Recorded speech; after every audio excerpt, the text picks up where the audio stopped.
Dan sudah ada korespondensi CNN Indonesia Maria Sarjana di Gedung KPK Jakarta. Selamat siang Maria. Maria, 2 tahun kasus novel ini berjalan. Ada begitu banyak komitmen yang kita dengar dari pemerintah dan juga dari Polri begitu. Tapi penyelesaian kasus ini belum ada realisasi. Analisa Anda seperti apa, Maria? Selamat siang, Ferdi. Betul sekali bahwa hingga 2 tahun setelah penyerangan terhadap penyidik senior KPK Novel Baswedan, belum ada perkembangan apapun dalam pengungkapan kasus terhadap Novel Baswedan ini. Dan kalau melihat dari situasi seperti ini, memang tentu ini menjadi sebuah pertanyaan yang cukup besar bagi tidak hanya kami, tetapi juga masyarakat dan juga tidak hanya KPK tentu saja. Mengenai keseriusan dari pemerintahan Presiden Joko Widodo juga terhadap penyelesaian dari kasus Novel Baswedan ini. Kemudian kalau kita juga berbicara mengenai acara 2 tahun yang juga diselenggarakan oleh KPK tadi sudah dimulai, Ferdi, sekitar pukul 12 waktu Indonesia bagian Barat. Tadi ada deklarasi dari mahasiswa dari seluruh Indonesia untuk datang perwakilannya ke gedung KPK untuk menyatakan dukungan mereka untuk pemberantasan korupsi, terutama untuk penyelesaian terhadap kasus penyerangan penyidik senior KPK Novel Baswedan. Tetapi yang perlu diingat, Ferdi, memang dalam kasus ini tidak hanya penyerangan terhadap Novel Baswedan, tapi ini adalah juga penyerangan terhadap pemberantasan korupsi. Dan untuk mengetahui nantinya akan ada apa saja dalam acara peringatan 2 tahun penyerangan Novel Baswedan, saya sudah bersama dengan Ketua Wadah Pegawai KPK, Yudi Purnomo di sini. Halo Mas Yudi, selamat siang. Mas Yudi, bisa disampaikan nanti itu acaranya nanti akan ada seperti apa saja, kemudian apa yang kemudian diupayakan oleh wadah pegawai dalam pengungkapan kasus Mas Novel? Baik, selamat siang pemirsa CNN. Tidak terasa hari ini tepat 2 tahun sejak tragedi penyiraman terhadap Bang Novel dan kasusnya belum terungkap, pelakunya belum tertangkap. Maka hari ini pegawai KPK mengadakan peringatan terhadap 2 tahun penyerangan Bang Novel.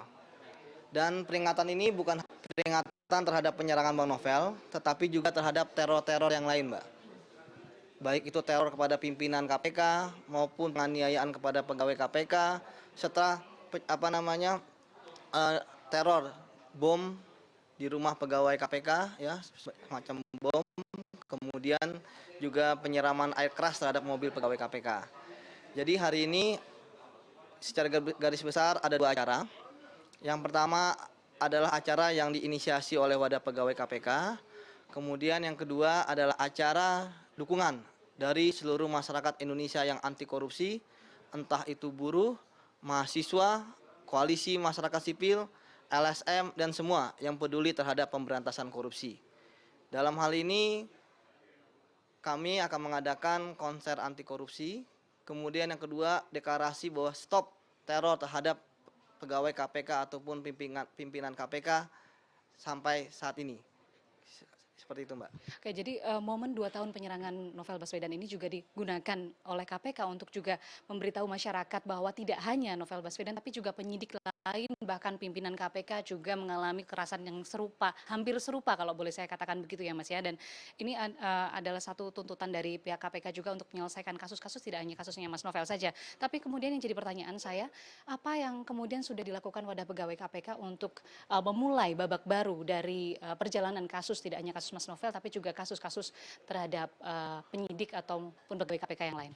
Ya, Wadah Pegawai KPK sebagai representasi dari 1.800 pegawai KPK, kami sudah berusaha. Kami ke Komnas HAM, kami ke Mabes Polri, ketemu Pak Kabar Eskrim, kemudian kami juga menyuarakan ke seluruh tokoh-tokoh nasional yang kami datangi. Kami ke Seleng, Mbak. Kami juga ketemu dengan Pak Iwan Fals, gitu ya. Jadi kami ketemu dengan siapa saja bahwa pemberantasan korupsi harus diselamatkan. Gitu. Pegawai KPK sudah banyak menangkap koruptor. Bahkan tahun lalu kita OTT aja sampai 30, Mbak. Bayangkan. Kemudian hampir ratusan miliar kita selamatkan oleh orang-orang yang penjahat-penjahat yang istilahnya mengambil uang rakyat, seperti itu. Jadi kami sudah melakukan berbagai macam cara yang kami bisa, termasuk hari ini seperti itu. Kami juga sudah berkirim surat kepada Bapak Presiden untuk mau mendengarkan tuntutan kami yaitu dibentuknya tim gabungan pencari fakta yang independen langsung di bawah Presiden. Ada jawaban dari pihak pemerintah maupun dari Presiden Jokowi untuk TGPF ini, Mas? Ya, sampai saat ini kami belum mendapatkan balasan, Mbak. Tapi bagi kami itu tidak menjadi sebuah masalah bagi kami, bahwa yang jelas kami sudah meminta kepada Bapak Jokowi sekaligus selaku Presiden dan juga Kepala Pemerintahan dan sekaligus Kepala Negara. Jadi ini untuk menunjukkan bahwa pemerintah punya komitmen yang tinggi terhadap upaya pemberantasan korupsi. Kami sebagai pegawai KPK tentu juga tidak takut terhadap teror, gitu kan. Buktinya sudah hampir 10 teror, tapi kami tetap menangkap korupsi, kami tidak berhenti seperti itu. Tapi jangan juga seperti itu. Jadi kalau bisa, kita sebenarnya masyarakat juga, jangankan kami, masyarakat juga ingin menantikan siapa sih yang berani menyerang atau meneror pegawai KPK, seperti itu. Padahal KPK sedang giat-giatnya memberantas korupsi gitu. Dan saya pikir KPK masih menjadi satu lembaga yang dipercaya oleh masyarakat. Seperti itu, Mbak. Mas, kalau tidak salah kemarin ada upaya yang dilakukan oleh Komnas HAM yang kemudian juga merekomendasikan bahwa KPK harus melakukan upaya hukum juga terhadap kasus penyerangan dari penyidik dan juga pegawai KPK. Kalau dari wadah pegawai, apakah itu juga sudah dilakukan untuk upaya hukum, Mas?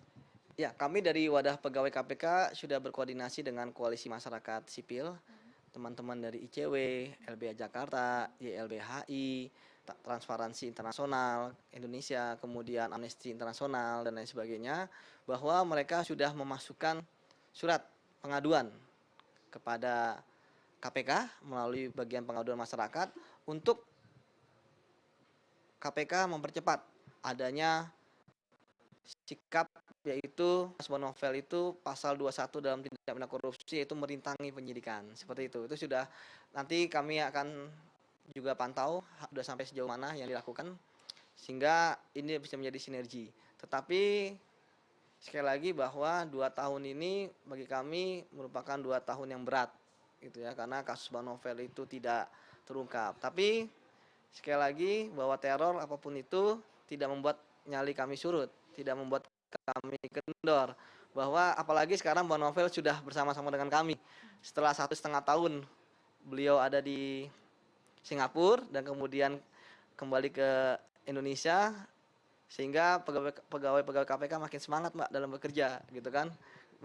Seperti tadi saya contohkan, begitu Mbak Novel masuk, begitu banyak kasus-kasus korupsi yang dituntaskan. Jadi tapi ya sekali lagi kami juga miris juga bahwa kasus ini belum terungkap. Kami tidak tahu kenapa ini tidak terungkap. Apakah karena pelakunya benar-benar profesional? Apakah pelakunya adalah orang-orang yang bisa mengetahui trik atau strategi dari pihak kepolisian untuk bisa mengungkap kasus sehingga mereka mampu menghindari seperti itu. Jadi harapan kami adalah bahwa pelaku lapangan maupun siapapun orang di belakangnya serta apa motifnya itu bisa segera ditangkap. Baik, jadi posisinya saat ini wadah pegawai juga sudah mengupayakan upaya hukum, kemudian juga sedang menunggu, ya Mas Yudi. Nah, Ferdi, ternyata memang yang menunggu tidak hanya wadah pegawai KPK, tapi tentu saja yang menunggu tuntasnya kasus dari penyerangan ini adalah Novel Baswedan sendiri, dan saya juga sudah bersama dengan Mas Novel saat ini. Halo, selamat siang Mas Novel, apa kabar? Selamat siang, alhamdulillah kabar baik. Baik, Mas Novel, ini kan Mas Novel sudah kembali lagi bekerja di KPK. Kemudian Mas Novel melihat perkembangan apa yang terjadi di KPK setelah 1,5 tahun vakum untuk melakukan penyidikan?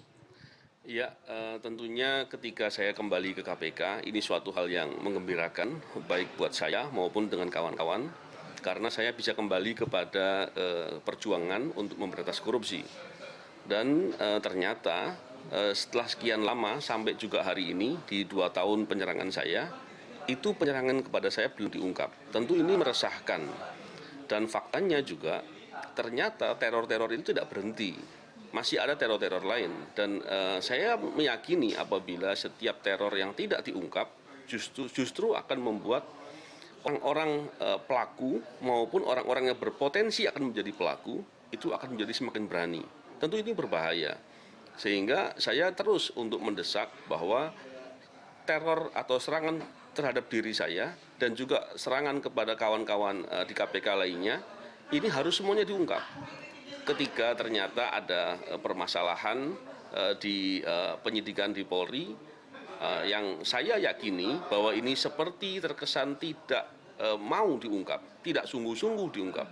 Maka saya pikir satu-satunya jalan adalah Bapak Presiden mau membuka jalan yang baru, yang mana jalan yang sebelumnya sudah buntu. Maka jalan baru itu tentunya akan membuat harapan, yaitu dengan dibentuknya tim gabungan pencari fakta. Mas Novel, kan sebetulnya Presiden Joko Widodo juga sudah melakukan pembentukan tim gabungan. Kalau tidak salah personelnya bahkan ada 100 orang. Kemudian sudah dipimpin oleh Komjen Pol Idam Aziz bahkan. Kemudian kalau Mas melihat bahwa pembentukan tim gabungan ini apakah tidak cukup, Mas? Apakah masih membutuhkan TGPF? Kenapa? Apa yang kemudian ada dalam benak Mas Novel? Begini, kalau kita lihat tim gabungan penyidik dan penyelidik yang dibentuk oleh Pak Kapolri dengan diketuai oleh Pak Idam Aziz, itu mereka mendasari dari rekomendasi Komnas HAM. Kita lihat, rekomendasi Komnas HAM itu terjadi karena pada sekitar bulan Mei, saya bersama dengan tim kuasa hukum, itu melaporkan terkait dengan penanganan perkara yang kami yakini tidak sungguh-sungguh untuk diungkap. Dan ternyata ketika Komnas HAM melakukan pemeriksaan itu, banyak temuan dari Komnas HAM. Di antaranya kemudian rekomendasi itu dinyatakan dalam proses untuk pengungkapannya terjadi abuse of process. Di situ disebutkan lagi bahwa penyerangan terhadap diri saya itu dilakukan dengan sistematis dan terorganisir. Artinya ini bukan masalah biasa. Nah, ketika terjadinya seperti itu dan di antara lain juga disebutkan untuk dibentuk tim gabungan dan tim gabungan ini dibentuk. Tetapi permasalahannya adalah yang pertama, tim gabungan ini berisinya adalah saya melihatnya lebih tertutup gitu, tidak membuka diri.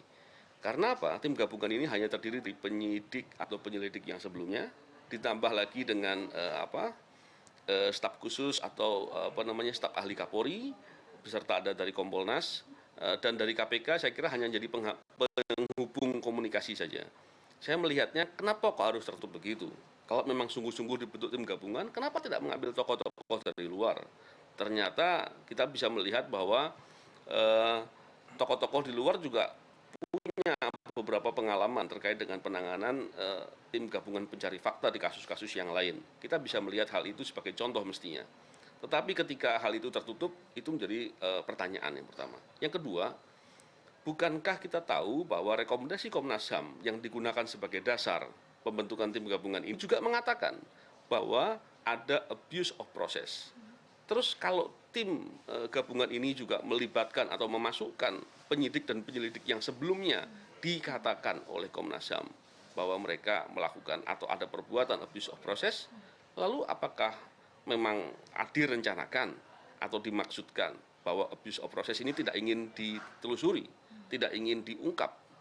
Atau bahkan saya bisa juga berpikir begini, apakah maksudnya tim ini diminta untuk memeriksa dirinya sendiri? Nah, ini kan membingungkan saya kira. Dari hal-hal begitu kok saya melihat itikat baiknya kurang terlihat. Jadi saya kira bagaimana saya bisa percaya dengan hal yang begitu? Tadi ada 2 poin ya Mas ya, berarti yang membuat kemudian Mas Novel secara pribadi kurang percaya dengan tim gabungan yang kemudian dibentuk oleh Presiden Joko Widodo. Mas Novel, kita mundur sedikit ke belakang di tahun 2017 ketika di bulan Agustus, saya masih ingat betul bagaimana proses pemeriksaan yang juga dilakukan oleh Polri ke Singapura saat itu kepada Mas Novel Baswedan. Dan kemudian ada juga pernyataan-pernyataan sumir di belakang dari proses pemeriksaan itu bahwa kemudian Mas Novel dikatakan tidak kooperatif, tidak kemudian melakukan apa yang diminta oleh pihak-pihak tertentu di dalam proses pemeriksaan, maksudnya penyidik yang datang ke sana. Sebetulnya Mas Novel, hasil dari pemeriksaan itu apakah juga digunakan sebagai dasar dari tim gabungan ini untuk bekerja atau seperti apa sih Mas? Karena kan kemudian sepertinya proses pemeriksaan itu hilang begitu saja dan sampai saat ini juga tidak terdengar lagi gitu. Begini, perlu kita ketahui bahwa namanya meminta keterangan itu ada 2 perspektif. Perspektif yang pertama adalah dituangkan dalam berita acara.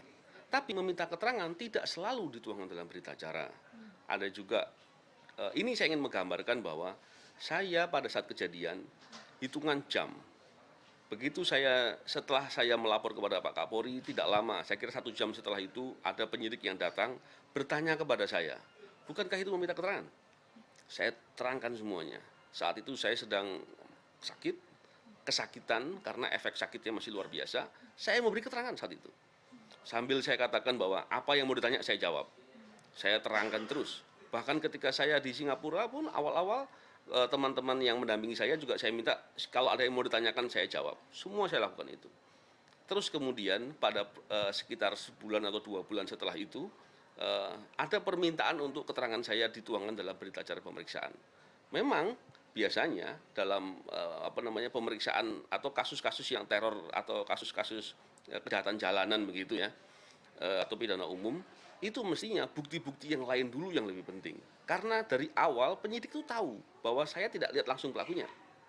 Artinya kalau pelaku lapangannya saya tidak lihat dan bukti-bukti lainnya banyak sekali.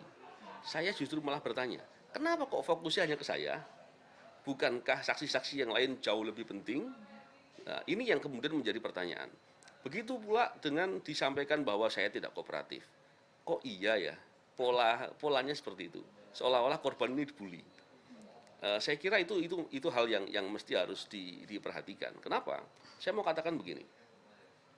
Ketika awal-awal saya di rumah sakit, kemudian dimintai keterangan. Saya bilang, kalau saya sedang di luar negeri, saya ada di rumah sakit, tentu pemberian keterangannya harus seizin dari rumah sakitnya atau otoritas tempat. Ini kan hal normal dan ini suatu kaidah acara atau hukum acara atau prosedur yang itu diketahui semua penegak hukum mestinya.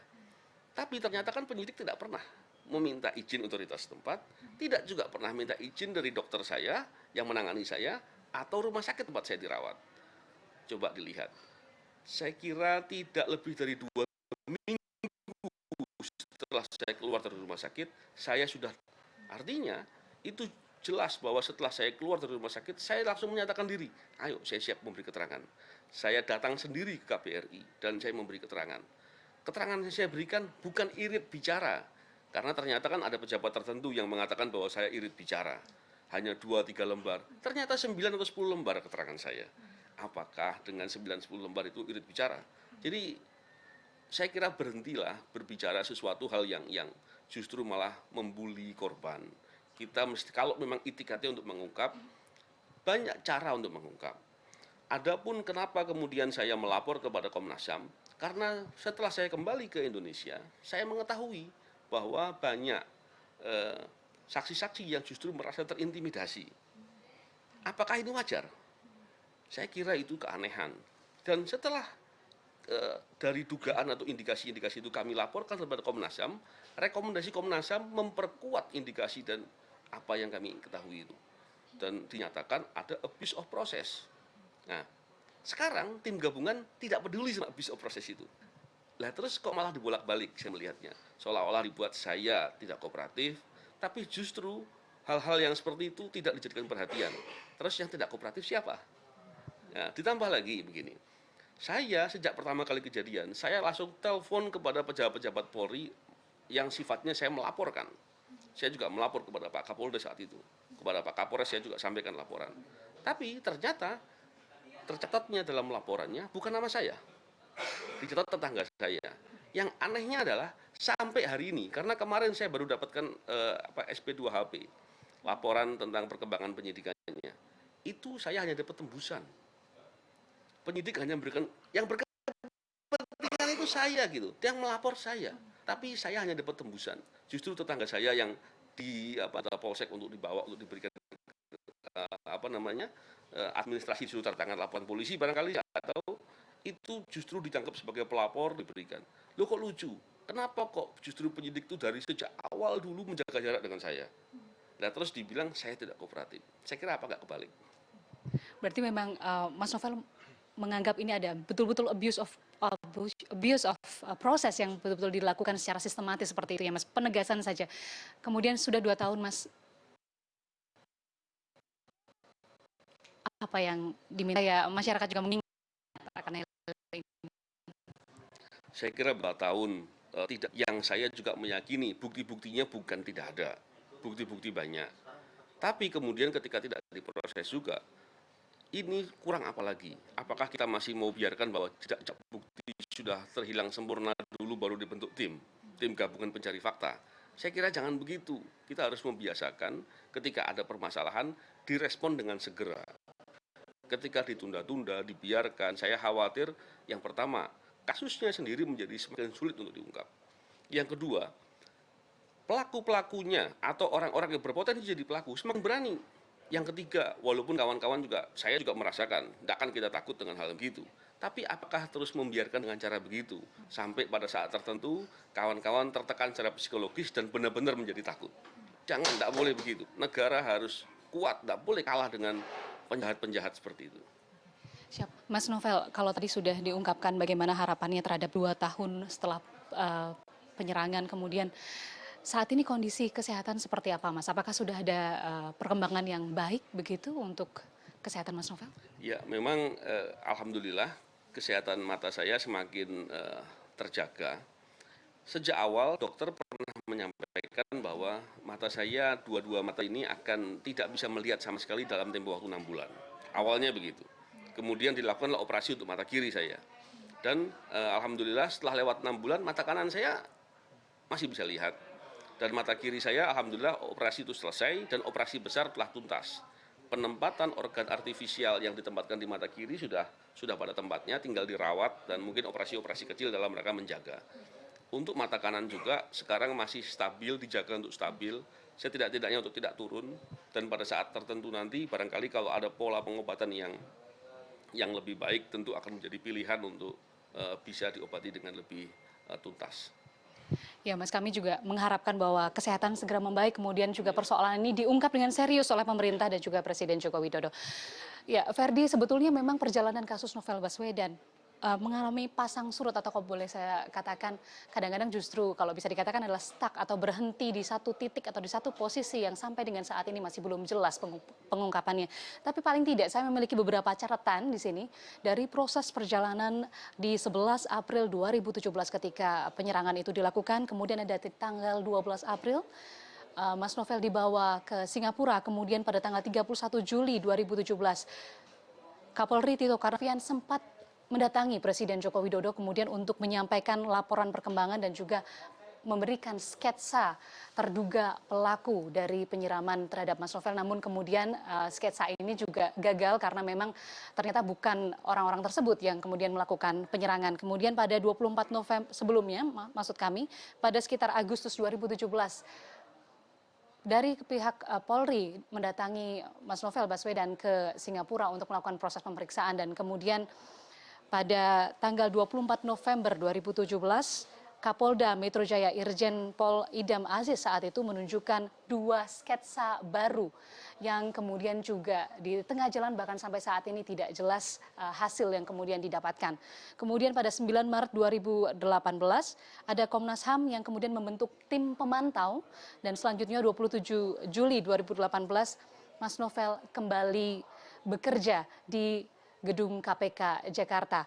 Kemudian pada 21 Desember 2018, tim pemantau memaparkan rekomendasi. Tim pemantau ini merupakan tim yang kemudian dibentuk oleh Komnas HAM, kemudian menyampaikan rekomendasi terhadap KPK untuk KPK juga ikut dalam proses hukum dalam pengungkapan kasus Mas Novel Baswedan. Kemudian pada 11 Januari 2019, Presiden Joko Widodo membentuk tim gabungan yang berisi 100 orang penyidik dan juga penyelidik yang diketuai oleh Komjen Pol Idam Aziz. Namun hingga saat ini memang penyerangan terhadap Novel Baswedan masih sumir, masih samar, bahkan kabur dan belum juga dapat diungkapkan, Ferdi. Dan tentu saja hari ini 2 tahun penyerangan terhadap Novel Baswedan juga dirayakan bukan sebagai hal yang dianggap sebagai sesuatu hal yang menyenangkan, tetapi ini adalah suatu sindiran kepada pemerintah juga bahwa sampai dengan saat ini bahkan sudah 2 tahun tapi tidak ada perkembangan yang terjadi. Kami di sini masih mengikuti bagaimana proses di luar, bagaimana proses nanti deklarasi yang juga akan dilakukan pada pukul 3 sore. Nanti ada beberapa penggiat anti korupsi yang juga akan mendeklarasikan dukungannya terhadap KPK dan juga terhadap Novel Baswedan. Ferdi, kembali kepada Anda. Baik, terima kasih Maria Sarjana dari Gedung Merah Putih KPK Jakarta.